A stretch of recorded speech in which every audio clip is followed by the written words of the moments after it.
Hello, everybody, and welcome to the STEM space. I am Natasha, and today Claire's not with me, but she's being replaced with an amazing guest. We have Jeremy from the National Math and Science Initiative. Welcome, Jeremy, to the STEM space.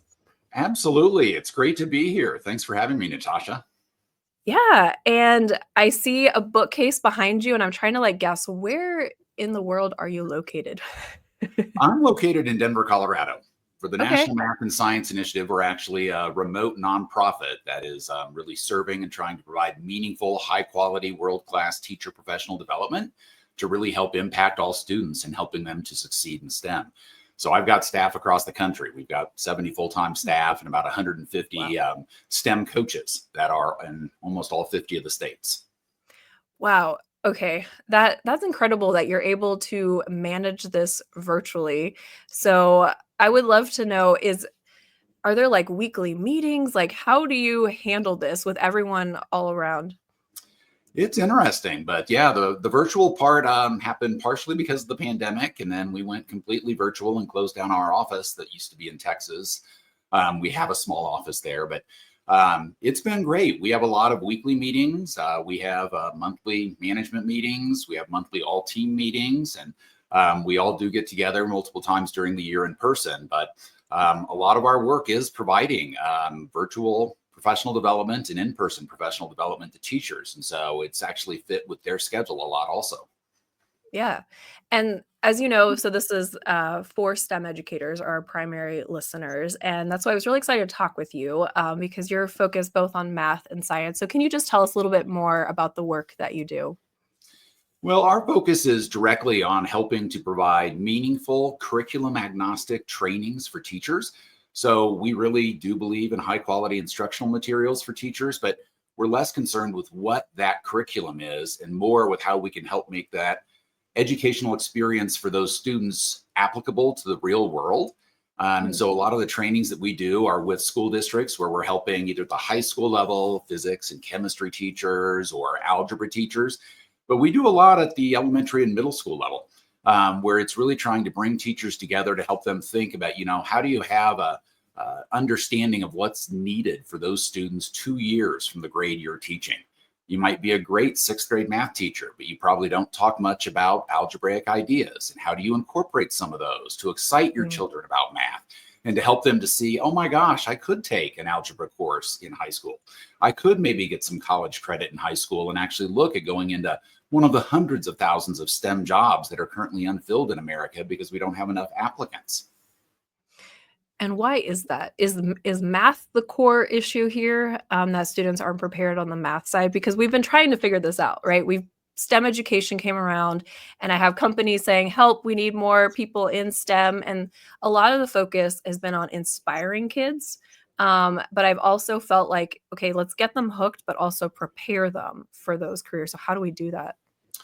I think there's a lot of compelling factors that are at play. Some of it's coming out of the pandemic and its issues within schools with safety and mental health and food insecurities. But on the STEM side, I think math does have a big component to it. And it's that we're not necessarily starting early enough with some of those students to really get them engaged and excited about math. Math is one of the rare courses where students actually can say something like, I'm just not good at math. And nobody seems to take Mm, action on that.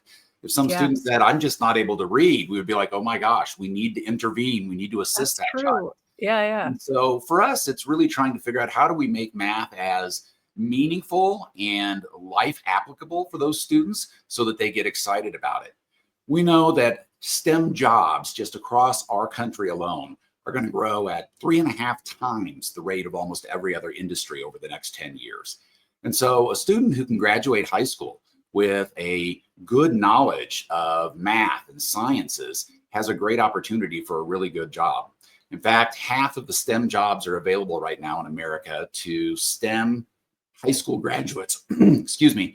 And the jobs are averaging a $53,000 starting salary for someone coming out of high school in those STEM Mm. areas. And so finding ways to engage those teachers so that the students get excited early and start thinking about that as a meaningful career opportunity, something that excites them, is really important. We've seen a lot of successes that have taken place. And a lot with getting young women motivated and excited and seeing that math can be something that they actually do exceptionally well at. Um, Mhm. I think that's also really important. Just our country's changing. I mean, 58% of our college students this year are women. And so, as we're seeing a change like that at the post secondary level, that means we need to help make sure that there's a larger number of women who are interested in the STEM areas so that they can be able to fill those great jobs and have a good quality of life. Right.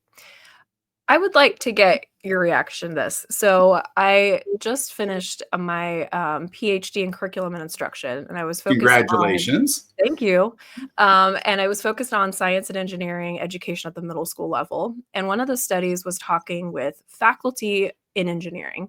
And I asked them, how can you best prepare incoming students who want to study engineering? What do you think the number one subject was? They like the skill that they think all students should come in that's essential to be ready for an engineering pathway. I would guess you're going to say math, but it might be problem solving because I've heard both of those in similar conversations. And those are perfectly linked. So I'm glad you brought that up. Definitely number one, above and beyond everything else with math. And then it was followed by, we called it habits of mind, but kind of like how to think, how to study, how to Right. problem solve. But when I dove into the data further, when they used the word problem solving, they meant mathematical thinking. And when I talked to teachers and I did a literature review on engineering education and the use of problem solving, they meant a design challenge. So, how do you design a catapult to launch something, right? Or a Right. rocket? And it's very much like tinkering and playing with materials and that sort of problem solving. And the faculty said, that's great, but it's not going to help you succeed in my engineering class of thermodynamics or physics. And Right. that is so interesting to me. And I've been talking to teachers about it, and they're just like, I don't understand. Like, what do you mean problem solving is linked to mathematics? We've always thought of it as design. What is your thought? I think I think it's a great point you bring up, and I think we see that a lot in some of the trainings we do with high school teachers. How even on the science side, we talk to them about how the more they can incorporate math problems into their science classes, the more they're going to help those students be able to work through some of those problems that you're outlining there, Natasha. And I think that's just not a normal thing for some teachers in the way that they've been trained or the way that they got their college degrees. They were taught to teach science, and math is a different Right. class. And the more Mhm. we can integrate those, the better. Our daughter is a fifth grade math and science teacher, and she actually looks a lot for even in English language arts. How does she not just give the regular reading that's in the curriculum, but how does she research and say, find me a scientist who's working on this kind of a math problem at a fifth grade reading level that I could have my students read. So Mhm. again, figuring out those ways to incorporate the math and the science into all of the different courses is key. Yes, and that was the question I was gonna have is you are both the math and science initiative. So is your hope that there is more integration? Because my other concern is it developmentally appropriate? And at what age can you integrate math with science? We've had a lot of success in the school districts we've been in and states we've been doing training really around three kind of services we provide. One, there's a lot of need for math and science at the elementary level, but there's also a big push in America right now around the science of reading. So there's a lot going on at the elementary level, and we need kids to be able to read. They can't do math word problems if they can't Mhm. read adequately. Mhm. We see a lot at the middle school level where you can really help make better outcomes for students with vertical integration and really trying to look at the entire middle school education journey, not just I'm a fourth grade math teacher. And when we can help teachers see that from a bigger picture, they start to look at it as kind of an entire adventure that they're creating in a 3 or 4 year period for those students to help motivate them and get them excited about the math and science. On the high school side, we see a lot of areas where that integration is necessary and where it can be really helpful in preparing students for what they're going to need with some certificate or degree outside of high school. You talked about the, teaching thermodynamics and how the ability to solve math problems is key to a class like that. That's not necessarily what's always being taught in some of our schools. It's either math or it's science. And the more we can Right. find ways to integrate those, the better we're probably preparing students for the real world challenges that they're going to tackle at a STEM job or going further to get some kind of a degree. And is that how you think about STEM education? Because STEM has become this buzzword, right? So how would you define STEM? I know for me, it's like bringing in the real world, but I would love to know your thoughts. It is the biggest area that we're going to see growth, even more than healthcare in jobs in America. And just thinking about things on why it matters, like in the pandemic, we had a significant number of technology resources that we were not able to get because different microchips and different components of cars, of laptops, of TVs were not available because of shipping problems. The Chips and Science Act that's been passed by Congress is big on building facilities across the country that are going to be creating those microchips. That is a lot of new jobs. But in a lot of those communities where those buildings are going to be built, the school district does not have a really high level of eighth graders who are at math grade level. And that's future workforce. And so that's why I think it's really important that we're thinking through how do we get these students motivated? We know that the top 10 bachelor degrees with the highest median earnings in America are all in STEM. And so STEM has gone from being, oh, I want to be in aerospace, to really encompassing just about every material thing that we buy, purchase, use in our homes. There's some component of STEM in that, which is why it's so important. I would love to know your background. How did you get involved in math and science and policy work? I was fortunate. Both my parents were teachers, and combined, they had 76 years in the classroom. And my wife is a teacher, and one of our daughters is a teacher. I knew I was probably not going to be the best teacher. I didn't have the patience that's necessary to be a meaningful teacher. But I went into public policy and I spent most of my life working either in Washington, D.C., in a congressional office or with governors around education policies to really create an opportunity for all students. And we really do need an education system where everyone benefits. And when we look at the number of jobs that are unfilled right now in America, especially in STEM, they're not going to be filled if we just continue with the same trajectory we have. We have got to increase the number of students who are graduating, regardless of their gender, their race, their geography, that are capable of moving forward in math and science. Currently, as of last year's numbers, I think only 45% of US high school graduates were actually ready for a college level math class. And only 30% of our high school graduates were ready for a college level science class. Given the number of jobs that are out there, we have an obligation, I think, as a country, for our workforce, for our national security, to help these children understand that math can be fun, it can be entertaining. There's components of it that can help you to actually find things that you enjoy. And for us, that's something that once we're able to train some of those teachers, we see big outcomes in what that means. Across the country, for us, on just people to go into a STEM degree in college, it's usually that we have about 35%. 18% of our high school graduates go to college for STEM.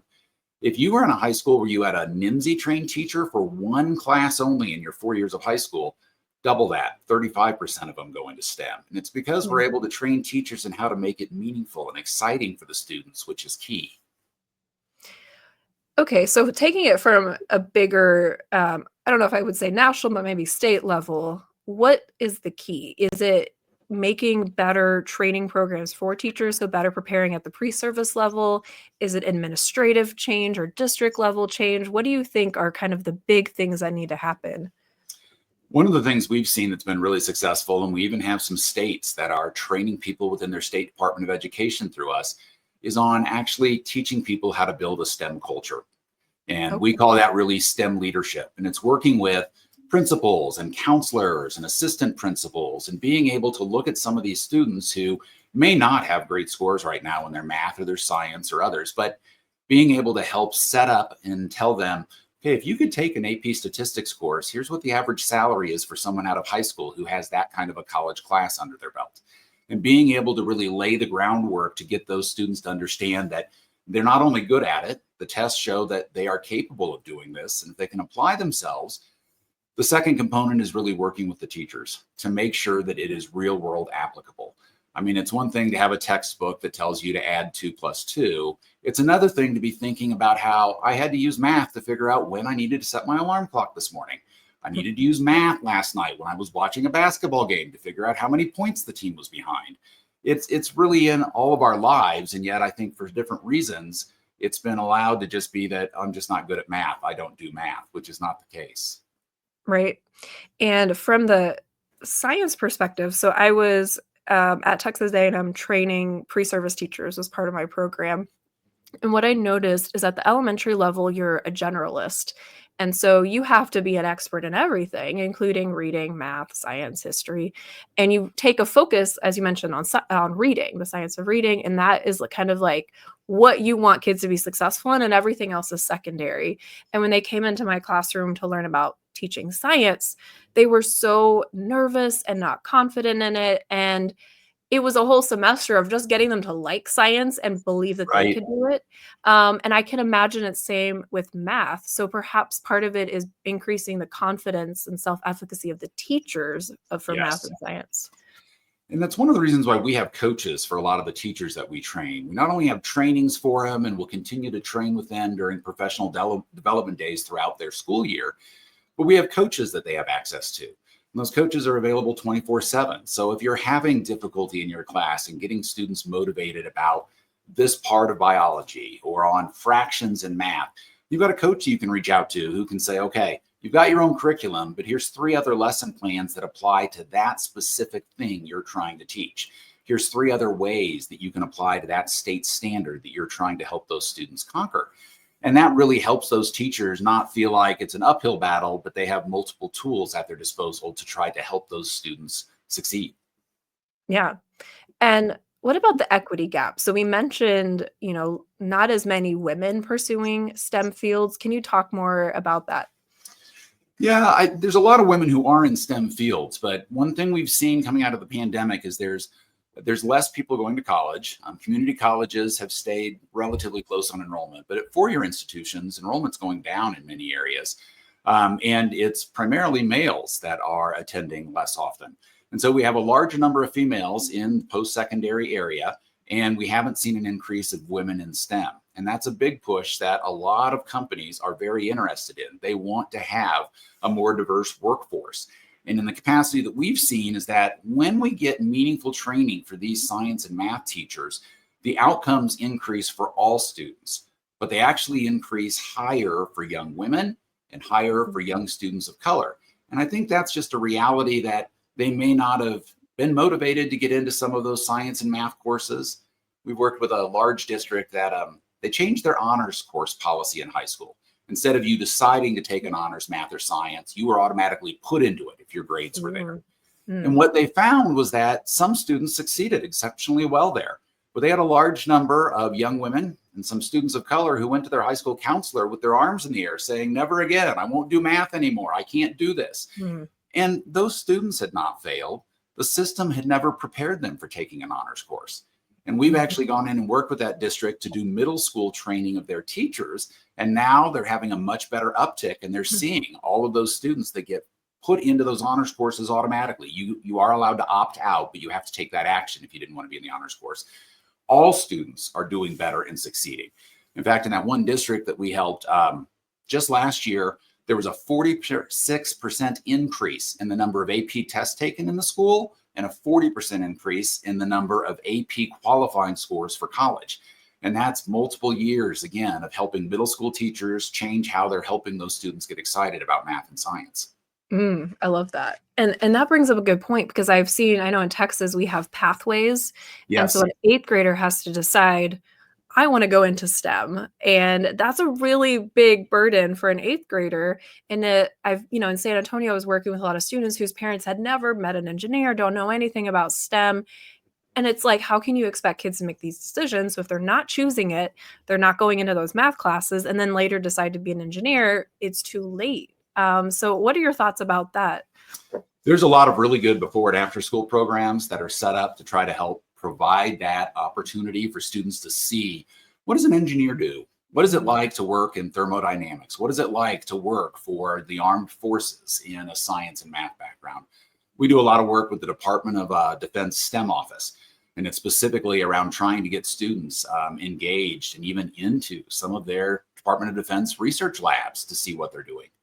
My predecessor, who ran National Math and Science Initiative for 5 years before me, was an astronaut. And being able to get people in those kind of roles out to talk with those students, even at an elementary age, is key for helping to open those doors and help them say, I can do this. I really would be interested in solving those kind of problems.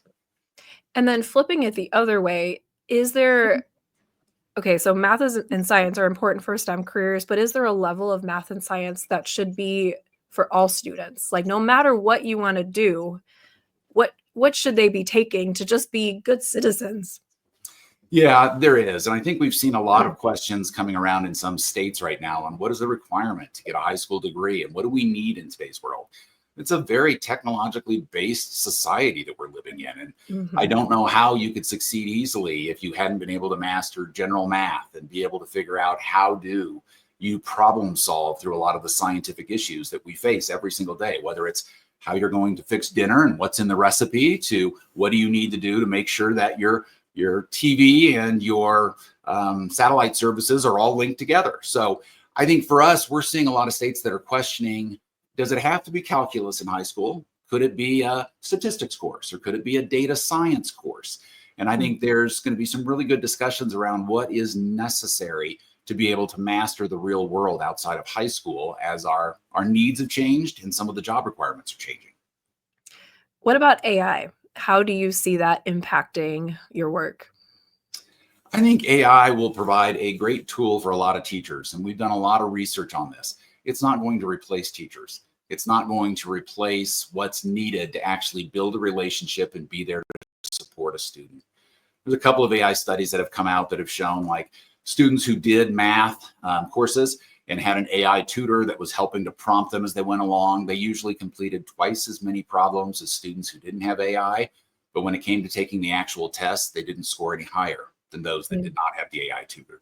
And then we're just starting to see some of those. So I think AI is a tool that can be helpful. I know teachers that use AI to say, instead of reading about some farm animal that's in the textbook for English language arts, let's actually do research on a scientist that invented something we're going to be talking about in the science class. And I can use AI to get that at a fifth grade reading level based on this Right. state's reading standards. And that's a way that I think we're going to see teachers really utilizing AI in different capacities. Yeah. Okay, my final question for you. What are you most excited about in terms of education and specifically STEM education in the future? I think we have a lot of opportunity as a country. If we can really look at a lot of the states, and there's probably about 10 or 15 states this year that are going to be moving some major math initiatives, and it's major corporations that are pushing for that because they know they need more qualified workforce. I think we're going to see a lot of students who may not have ever thought math or science was an interest to them really jump on board and realize this can be a fun and exciting opportunity for them that's not only going to keep them challenged and keep them occupied, but provide a really high quality of life for them down the road. I think there is a lot of that growth that's going to happen. And you can just look at it by looking at some of these microcomputer plants that are being built. There's one that's going to be built in Racine, Wisconsin. And it's going to have thousands of brand new jobs. And it's going to be a big boom for that area. But in order for it to succeed, you're not going to have all of those people be hired from out of state. They're going to need to have a school system that's actually linked and providing high quality, meaningful teacher training so that all of those students can actually succeed and get into those math and science and STEM careers. Okay, I lied. One more question. So, if a teacher wants to get involved with your organization, what resources are available? Maybe there's principals listening that want to have some of your training. Tell us how we can connect. Absolutely. Well, our website is www.nms.org. And we've got a lot of our resources that are available there. But what we really do is come in and work with district leaders to figure out how can we provide these kind of trainings for teachers. We prefer during the school year when they have their professional development days. And then how can we link on our coaching with that? Because in my mind, it's one thing to train someone. It's a much more meaningful and has been in my career when I have a coach that I can call on when I'm trying to make sure I'm applying this correctly or if I'm having difficulty. And I think it's really important to reach out because we want to help. We're serving in almost all 50 states, and the future of our economy, I think the future of our workforce and national security are really at play in whether or not we can get enough of these students excited about these great jobs in math and science. Yeah, absolutely. Well, thank you so much. This was a really great conversation, and I really thank you for joining me today. Absolutely. Thank you, Natasha. Bye.